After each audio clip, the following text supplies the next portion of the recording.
once heard this quote that says, the only thing you need to wear well is your confidence. But where would this confidence come from? Like, how do I get it? How do I keep it? Self-worth. The more you know what you're worth, the more you know your value.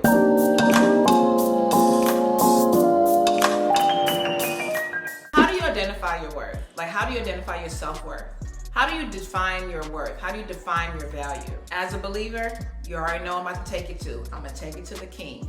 You have to know yourself in Christ. You have to know who God has called you to be. You have to know how God sees you, what He says you are, not what this world says you are. He values us more than anyone else ever could, even more than you value yourself. Once you know who you are in Christ, once you know how He sees you, once you know how much He values you, think of that as your truth, the truth you can always stand on. You will have those days when you need to be reminded of what is true. So even when the world is feeding you some other opposite things of what God already says you are, you can easily say, well, I know that's not true because God called me to be great. God says I am highly favored. God says I am loved. God says I am worthy. God says I am.